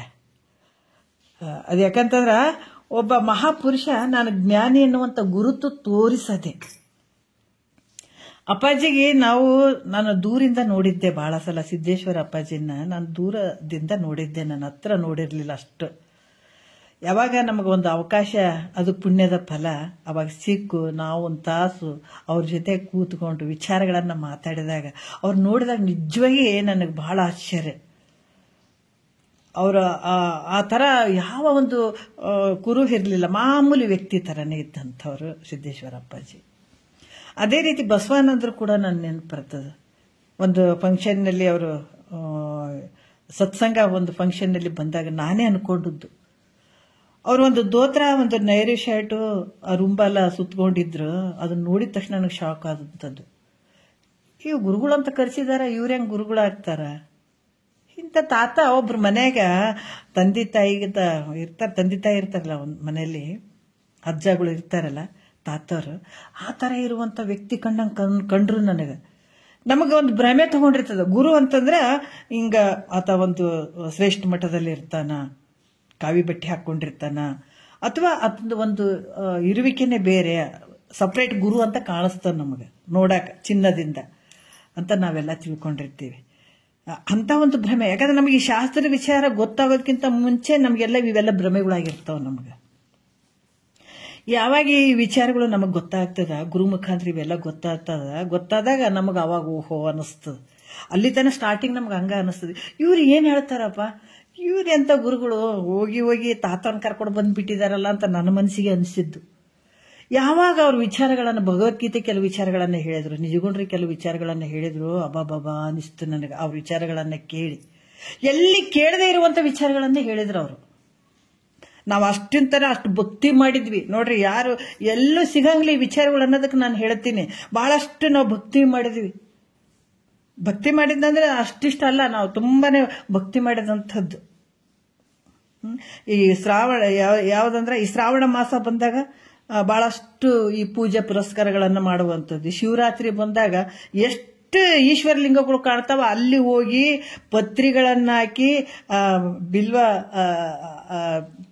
ಬಿಲ್ಪತ್ರಿಗಳನ್ನು ಹಾಕಿ ಅಲ್ಲಿ ಪೂಜೆ ಮಾಡೋದು. ಸಂಜಿತನ ಪೂಜೆ ಮಾಡಿಕೊಂಡು ಮನೆಗೆ ಬರೋರು, ಮತ್ತು ಬೆಳತನೂ ಎದ್ದು ಭಜನೆ ಮಾಡೋರು. ಅಷ್ಟೆಲ್ಲ ಮಾಡ್ತಿದ್ವಿ. ಆದರೆ ಇಂಥ ವಿಷಯಗಳು ನಾವೆಲ್ಲಿ ಕೇಳಿರಲಿಲ್ಲ. ಯಾಕಂದರೆ ಜನನ ಕ್ರಮ, ಸೃಷ್ಟಿ ಕ್ರಮದ ಬಗ್ಗೆ ಆಗಿರ್ಬೋದು, ಈ ತತ್ವಮಸಿ ಕೆಲವೊಂದು ಎಲ್ಲ ವಿಚಾರಗಳನ್ನು ಅವತ್ತು ಅವರು ತಮ್ಮ ಒಂದು ಪ್ರವಚನದಲ್ಲಿ ಹೇಳಿದ್ರು. ಅವರು ಅಲ್ಲಿ ಗೆಸ್ಟಾಗಿ ಕರೆದಾಗ ಅವರು ತಾತವರು ಮತ್ತೆ ಇವರು ನಿಜಗುಂಡ್ರಪ್ಪರು ಅಲ್ಲಿ ಕೂಡ ಕೆಲವು ವಿಷಯಗಳನ್ನು ಹೇಳಿದ್ರು. ಅವರು ಹೇಳಿದಾಗ ಇಷ್ಟು ವರ್ಷದಾಗ ನಾವು ಕೇಳದೇ ಇರುವಂಥದ್ದು. ಬರೀ ನಮ್ಮ ಮನೆಯಲ್ಲಿ ಕೂಡ ಈ ನಮ್ಮ ಮಾವರ ತತ್ವಜ್ಞಾನಿಗಳು, ಅವರು ಕೂಡ ನಮ್ಮ ಮನೆಯವರ ಯಜಮಾನ್ರು, ಅವ್ರು ನನಗೆ ಸೋದರ ಮಾವನೂ ಆಗಬೇಕು. ಅವರು ಕೆಲವು ತತ್ವ ಪದಗಳನ್ನು ಬರೆದಿಟ್ಟಿದ್ರು.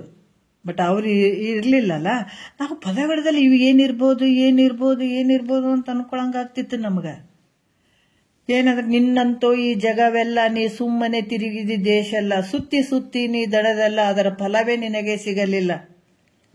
ಕಾಸಿ ಕಾಂಚಿಯರಿ ದ್ವಾರೆಲ್ಲ ಅವು ನಿಂತಿವೆ ದೇಹದ ಒಳಗೆಲ್ಲ, ಕೂನವು ಹಿಡಿದು ಸ್ಥಾನಲ್ಲ ನೀ ನಮಿಸುತ್ತ ಬಾರೋ ಬೇರಿಲ್ಲ.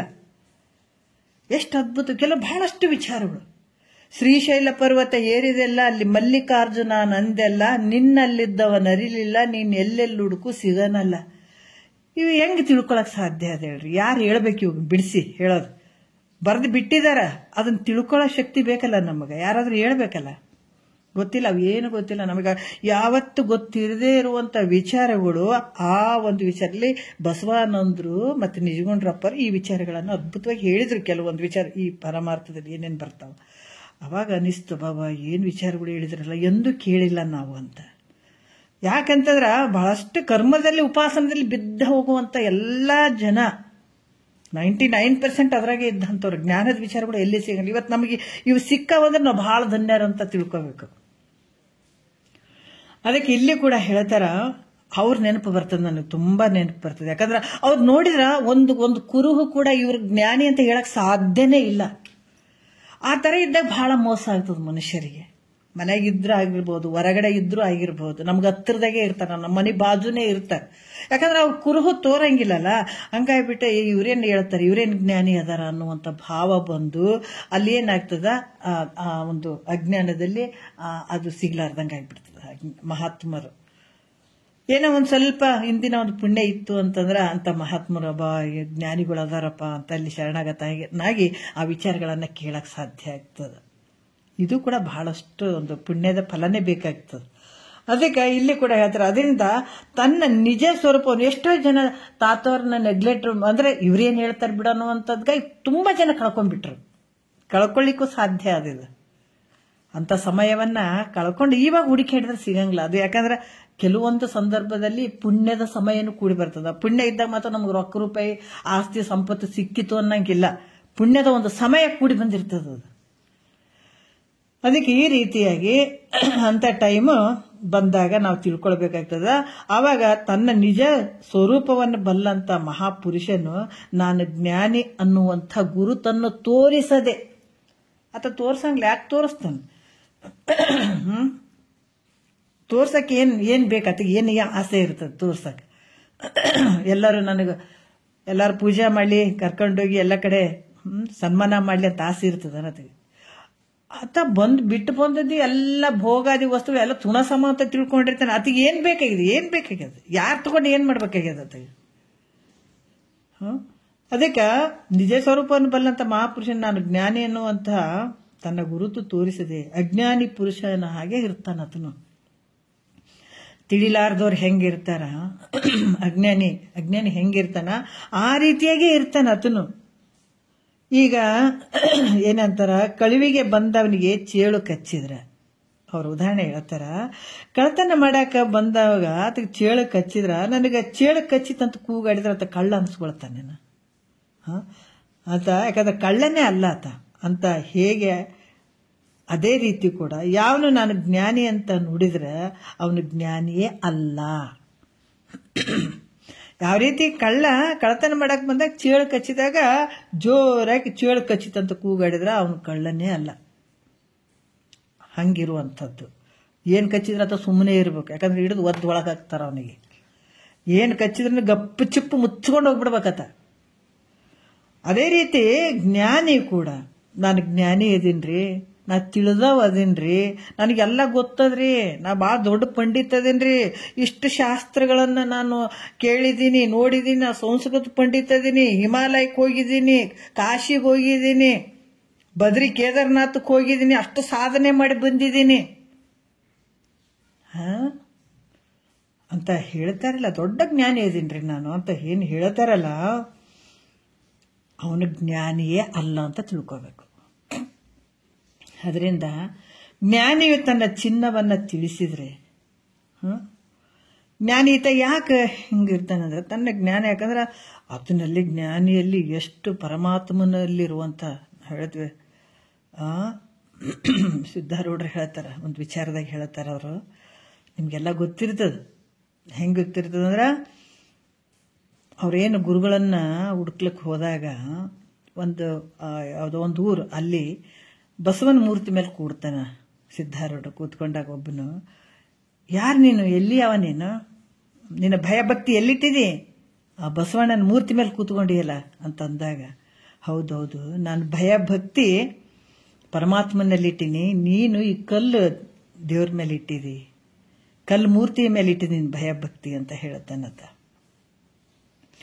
ಯಾಕಂತಂದ್ರ ಇಲ್ಲಿ ಕೂಡ ಏನ್ ಹೇಳ್ತಾರ, ತನ್ನ ಒಂದು ಈ ಜ್ಞಾನಿ ಅವಾಗ ಇನ್ನೂ ಒಂದು ವಿಚಾರ ಹೇಳ್ತಾರ, ಮೂರ್ತಿ ಪೂಜೆ ಕನಿಷ್ಠ ಪೂಜೆ ಐತಪ್ಪ, ಅವ್ರೆಲ್ಲರೂ ಗೊತ್ತಾಗ್ತದೆ. ಈತನ ವಾಕ್ಯಗಳನ್ನ ಎಲ್ಲ ಊರ್ ಜನರಿಗೂ ಕರ್ಕೊಂಡು ಬರ್ತಾನ. ಅಲ್ಲಿ ಏನೇನು ನಡಿಬೇಕಾದ ಕೆಲವು ವಿಷಯಗಳು ನಡೀತಾವ. ಅದ್ರ ಸಿದ್ಧಾರೂಢರು ಒಂದು ಮಾತು ಹೇಳ್ತಾರ, ಅವರು ಬಹಳ ಚಂದ ಹೇಳ್ತಾರ. ಒಂದು ಮಾತು ಕೇಳ್ರಪ್ಪ, ಯಾಕಂದ್ರೆ ಮೂರ್ತಿ ಪೂಜೆ ಕನಿಷ್ಠವಾದಂಥದ್ದು, ಮಹಾತ್ಮನ ಪೂಜೆ ಬಹಳ ಶ್ರೇಷ್ಠವಾದಂಥದ್ದು. ಒಬ್ಬ ತಾಯಿ ಗರ್ಭದಲ್ಲಿ ಆಕೆ ಊಟ ಮಾಡಿದಂಥದ್ದು ಅನ್ನ ಯಾವ ರೀತಿ ಆ ಮಗುವಿಗೆ ಹೋಗಿ ಆ ಮಗು ಸಂತೃಪ್ತಿ ಆಗ್ತದೆ ಹೊಟ್ಟೆಯಲ್ಲಿ, ಆ ಮಗುವಿಗೆ ಹೋಗ್ತದಲ್ಲ, ಅದೇ ರೀತಿ ಕೂಡ ಒಬ್ಬ ಮಹಾತ್ಮನಿಗೆ ನೀವು ಊಟ ಹಾಕಿ ಯಾವುದೋ ಒಂದು ರೀತಿಯಲ್ಲಿ ಅದು ಸಂತೃಪ್ತಿಯನ್ನು ಪಡಿಸಿದ್ದೆ ಆದ್ರೆ ಈ ಮುಖಾಂತರ ಪರಮಾತ್ಮ ಸಂತೃಪ್ತಿ ಆಗ್ತಾನ, ಆತನ ಒಂದು ಕೃಪಾಶೀರ್ವಾದ ನಿಮಗೆ ಸಿಗ್ತದ ಅನ್ನುವಂಥ ಮಾತು ಹೇಳ್ತಾರೆ ಸಿದ್ಧಾರೂಢರು. ಅದಕ್ಕೆ ಈ ಜ್ಞಾನಿ ಕೂಡ ಹೆಂಗಿರ್ತಾನ ಅಂತಂದ್ರೆ ಇಲ್ಲಿ ಕೂಡ ಆತ ತನ್ನ ಚಿನ್ನ ಏನಾದರೂ ತೋರಿಸ್ತಾನೇನೋ ಅಂದ್ರೆ ಅಷ್ಟು ಶಕ್ತಿ ಆತನಲ್ಲಿ ಇರ್ತದೆ. ಇವೇನು ಅಷ್ಟ ಸಿದ್ಧಿಗಳೇನಿರ್ತಾವ ಜ್ಞಾನಿ ಕಾಲ್ ಕೆಳಗೆ ಇರ್ತಾವ. ಆತ ಒಂದು ಕಣ್ಣು ನೋಟದಿಂದನೇ ಖುಷಿಯಾಗಿ ಈ ಕಣ್ಣಿನ ದೃಷ್ಟಿಯಿಂದನೇ ಆ ಒಂದು ಕೃಪೆಯನ್ನ ಮಾಡಬಹುದು. ಆತನ ಒಂದು ಸೇವಾದಿಗಳನ್ನ ಮೆಚ್ಚಿದಾಗ ಈ ಎಷ್ಟು ಚಂದ ಮಾಡ್ತಾನಲ್ಲ ಅಂತ ಬರೇ ಕರುಣಾ ರಸದ ಕೋಡಿ ವರಿವ ಕಟಾಕ್ಷದ ಪರತತ್ವ ರೂಪವ ಆಲಾಪದ ಅಂತ ಹೇಳ್ತಾರೆ.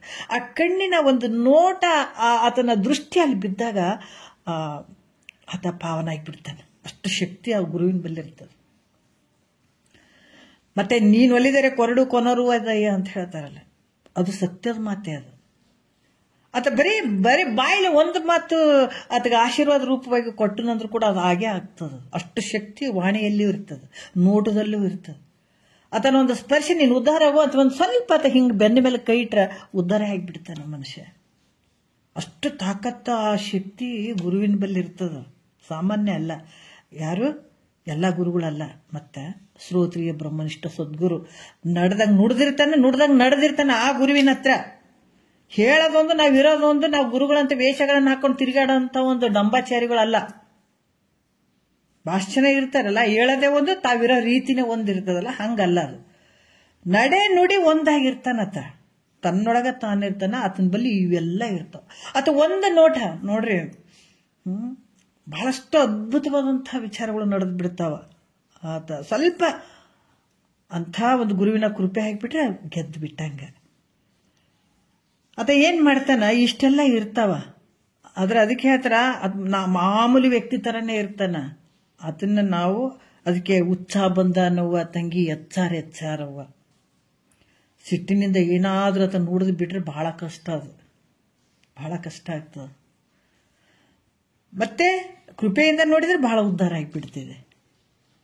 ಹೆಂಗಂತಂದ್ರ ಬಲ್ಲಂಥವ್ರು ಒಳ್ಳೆ ಒಂದು ಶಿಷ್ಯರನ್ನ ಕಂಡಾಗ ಆತ ಪ್ರೀತಿಯಿಂದ ಮಾತಾಡ್ತಾನ. ಇಲ್ಲಾಂದ್ರೆ ರೊಚ್ಚಿಗೆದ್ದರು ಯಾರು ಉಳಿಯರು ದುಡುಕಿ.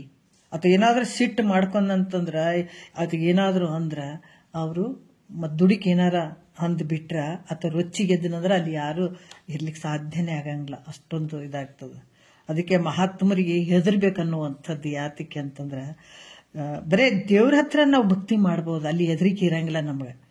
ಈಗ ನಾವು ಗುಡಿಗೆಲ್ಲ ಹೋಗಿರ್ತೀವಿ, ಅಲ್ಲಿ ಮೂರ್ತಿಗೆ ಭಯ ಮಾಡ್ಕೊಂತೀವಿ ಇಲ್ಲ, ಸುಮ್ಮನೆ ಬೇಡ್ಕೋತೀವಿ, ನಮಸ್ಕಾರ ನಾನೇ ಇರ್ತದೆ. ಆದ್ರೆ ಗುರುವಿನ ಹತ್ರ ಭಯ ಭಕ್ತಿ ಎರಡು ಇರ್ಬೇಕಾಗ್ತದೆ.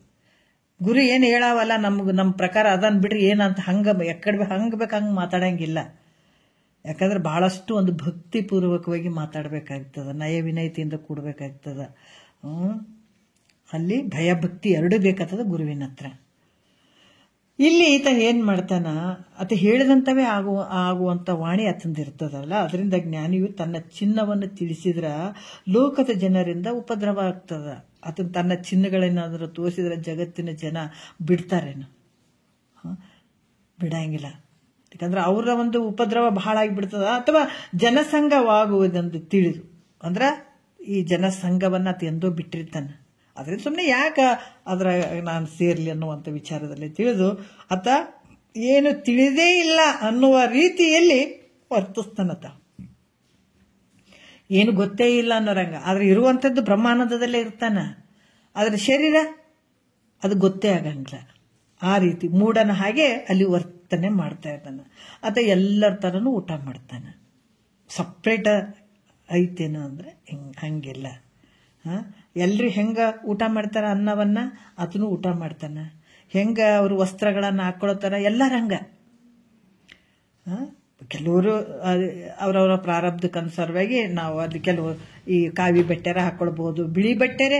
ಎಷ್ಟೋ ಜನರಿಗೆ ಈಗ ಗುರುಗಳು ಬಿಳಿ ಬಟ್ಟೆ ಒಳಗೆ ಇರುವಂತವ್ರು ಗುರುಗಳು ಅಲ್ಲ ಅನ್ನುವಂಥ ಲೆಕ್ಕದಾಗೆ ಇರ್ತಾರೆ. ಯಾಕಂದ್ರೆ ಅದಕ್ಕೆ ಇಂಥ ಸಪ್ರೇಟ್ ಈ ಮಠದಲ್ಲೇ ಇರಬೇಕು, ಇಂಥ ಕಾವಿ ಬಟ್ಟಿನೇ ಹಾಕೊಂಡಿರ್ಬೇಕು, ಇಂಥ ರುದ್ರಾಕ್ಷಿನೇ ಹಾಕೊಂಡಿರ್ಬೇಕು, ಇವ್ರು ಹಿಂಗೆ ಇರಬೇಕು ಹಂಗೆ ಇರ್ಬೇಕು ಅನ್ನುವಂಥದ್ದೇ ಭಾವ ಇರ್ತದೆ. ಆದ್ರೆ ವಿಚಾರ ಮಾಡಿ ನೋಡಿದಾಗ ಜ್ಞಾನಿ ಮೈ ಮೇಲೆ ಬಟ್ಟಿ ಯಾವ್ದು ಹಾಕೊಂಡ್ರೇನು, ಇದೇ ಇಂಥ ಬಟ್ಟಿನೇ ಹಾಕೋಬೇಕು ಅಂಥ ಬಟ್ಟಿನೇ ಹಾಕ್ಬೇಕು ಅನ್ನುವಂಥದ್ದು ಯಾವ ಸಂಬಂಧನೂ ಇಲ್ಲ. ಜ್ಞಾನಕ್ಕೆ ಮೈ ಮೇಲೆ ಬಟ್ಟಿಗೆ ಯಾವ ಸಂಬಂಧ ಇಲ್ಲ. ಅದಕ್ಕೆ ಇಲ್ಲಿ ಕೂಡ ಯಾವ ಮೂಢನ ಪರಿಯೋಳು ಇರ್ಪನು ಅಂತ ಹೇಳ್ತಾರ. ಅಂತ ಒಂದು ಅಜ್ಞಾನಿಗಳ ಜೊತೆ ಇದ್ರೂ ಕೂಡ ಆತ ಹೆಂಗಿರ್ತಾನ, ಅವ್ರು ಹೆಂಗ್ ಊಟ ಮಾಡ್ತಾರ ಹಂಗೆ ಊಟ ಮಾಡ್ತಾನ, ಅವ್ರು ಹೆಂಗ್ ವಸ್ತ್ರ ಬಟ್ಟೆಗಳನ್ನು ಹಾಕೊಳ್ತಾರ ಹಂಗೆ ಹಾಕೊಳ್ತಾನ. ತಾನು ಉಣ್ಣುತ್ತಾ ಹೊರುತ್ತಾ ಬ್ರಹ್ಮಾಂಡದಲ್ಲಿ ಮಗ್ನ ಚಿತ್ತನಾಗಿ ಆತ ಅವ್ರ ಜೊತೆನೇ ಇದ್ದುಕೊಂಡು ತನ್ನಲ್ಲಿ ಮಾತ್ರ ತಾನು ಬ್ರಹ್ಮಾನಂದದಲ್ಲಿ ಇದ್ಕೊಂಡು ಆ ಚಿತ್ತನಾಗಿ ಮಗ್ನ ಚಿತ್ತನಾಗಿ ಕಾಲವನ್ನು ಕಳೀತಾ ಇರ್ತಾನೆ ಹೊರತು ತರ್ಕಕ್ಕೆ ಹೋಗೋದಿಲ್ಲ. ತರ್ಕಕ್ಕೆ ಯಾಕೆ ಹೋಗ್ತಾನೆ ಹೇಳ್ರಿ? ಏನದು ಹೇಳ್ರಿ? ಅದು ಏನು ಪಡ್ಕೋಬೇಕು, ಏನು ಮಾಡಬೇಕು, ಯಾರೇ ಅಂದ್ರೆ ಎಷ್ಟು ಬಿಟ್ರೆ ಅಷ್ಟು. ಅದಕ್ಕೆ ಮಹಾತ್ಮರು ಹೇಳ್ತಾರೆ, ಮೂರ್ಖರು ಸಮುದ್ರ ದಾಟ್ಬೋದು ಅಂತ ವಾದ ಮಾಡಿದ್ರ ಅವ್ರ ಜೊತೆ ಏನು ಕೆಲಸ ನಿಂತು ದಾಟ್ಬಿಡ್ರಂತ. ಹೌದು ದಾಟ್ಬೋದು ಅಂತ ಸುಮ್ಮಿದ್ ಬಿಡು ಅಷ್ಟೇನೆ. ತರ್ಕ ಮಾಡಕ್ಕೆ ಹೋಗ್ತಾರ ಯಾರಾದ್ರೂ? ತರ್ಕ ಮಾಡಕ್ಕೆ ಹೋಗಂಗಿಲ್ಲ. ತಿಳಿದಂಥ ಮಹಾತ್ಮ ತರ್ಕ ಮಾಡ್ಲಿಕ್ಕೆ ಹೋಗಂಗಿಲ್ಲ ಅಂತ ಕೂಡ ಹೇಳ್ತಾರೆ ಅವರು. ಭಾಳ ಟೈಮ್ ಆಯ್ತಂತ ಅನ್ನಿಸ್ತದ. ಈಗ ಮುಂದಿನ 4ನೇ ನುಡಿ ಬಹಳ ಅದ್ಭುತವಾಗಿ ಇರುವಂಥ ವಿಚಾರಗಳನ್ನು ಅವರು ಹೇಳ್ತಾ ಇದ್ದಾರೆ. ನೋಡೋಣ ಮುಂದಿನ 4ನೇ ನುಡಿ ನಾಳೆ ನೋಡೋಣ ಅಂತ ಹೇಳಿ ಒಂದೆರಡು ಮಾತು ಗುರುಗಳ ಪಾದಕ್ಕೆ ಅರ್ಪಿಸಿ ಹರವು.